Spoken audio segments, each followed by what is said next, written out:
It's a great day for optimal health. Energy. We have it at times. We all want it all the time. When we talk about energy, most of the time the word caffeine comes into the equation. In the next few minutes, we will quickly discuss what energy is, why caffeine affects it, why caffeine is either looked at as a great nutrient or a terrible one, and finally, we'll discuss what to do to create a tremendous amount of natural, vital energy every single day, all day. Energy is celebrated through the synthesis and absorption of specific nutrients into the cells of the body. The end result is something called adenosine triphosphate, or better known as ATP. ATP is energy. The more ATP we have, the more energy we get. Energy is really never created nor destroyed. It's really transferred. It's through a process in the body that involves cycles of releasing and restoring energy through the use of ATP conversion nutrients. In other words, nutrients that help make the ATP. Most people's days go like this. We wake up and you have low energy because your body doesn't have the nutrients to synthesize enough ATP to get your body going. So you reach for a stimulant that quickly bypasses the normal ATP process and stimulates the central nervous system. This could be from coffee, green tea, black tea, chocolate that all contain caffeine, or from white flour and sugar pastries that force ATP production through a detrimental blood sugar spike. B vitamins also have ATP properties in them, like B12 and B3 niacin. You get energy from these things, but if they're in the wrong form, you go about your day and all of a sudden you get this spike, and then 3 hours later your circadian cycle uses up that ATP energy that you threw in, that stimulant, and then all of a sudden your body needs more. And you go out and you take in more white flour or more sugar or more of these energy drinks and so on, and get your levels back up again. And then we repeat every 2 to 3 hours till we go to bed. Sound familiar? The need to stimulate more and more is this process that leads us to a really bad place.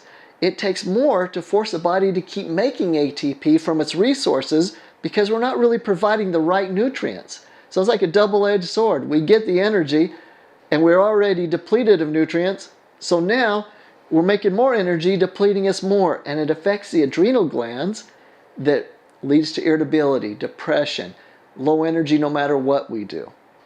So caffeine, it's sometimes listed as tri or dimethylxanthine. Remember xanthine.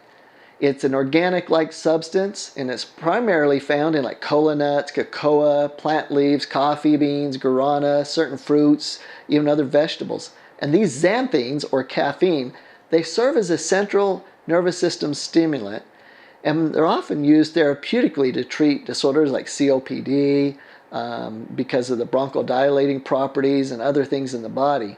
These caffeine xanthines are also used in athletic performance, where a lot of research that we do and we're involved with happens.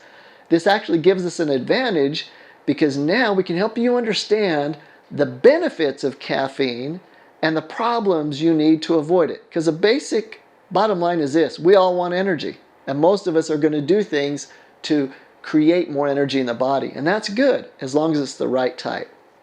The central nervous system that gets stimulated is composed of the brain and the spinal cord, and it is a pathway for sending and receiving signals between all the parts of the body. When the CNS neurons are stimulated, various bodily functions are sent into overdrive. The primary acute effects are increased heart rate from caffeines, vasoconstriction, cycle stimulation, some people look at it as focused, increased metabolism, increased urination, and some of these effects are indeed favorable for different goals, athletic goals, and energy. And there appears to be multiple mechanisms for how caffeine acts as even a sports enhancement, what we call ergogenic aid, such as increasing carbohydrate metabolism, fatty acid oxidation, increases epinephrine levels, bronchodilation, as I'd mentioned, and decreased muscle potassium levels. So these are desirable benefits from caffeine, and you think, well, gosh, everyone should take it then. Well, the problem is that if we have the right amount of true caffeine that has all the nutrients with it, we do get better fat metabolism and carbohydrate digestion, and it helps us to oxidize more fat, so those pesky love handles go away faster, and it ramps up our epinephrine levels, that cloud nine feeling, that psychological boost.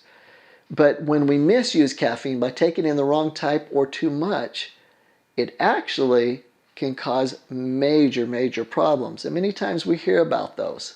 We have the benefits and the risks of caffeine, and everyone argues that it's good or it's bad. It's both. So if all those positive benefits are the only thing that happens, then man, we should have it all the time. It's like a wonder drug, right? But the side effects of taking the wrong form of caffeine and too much of it are really serious.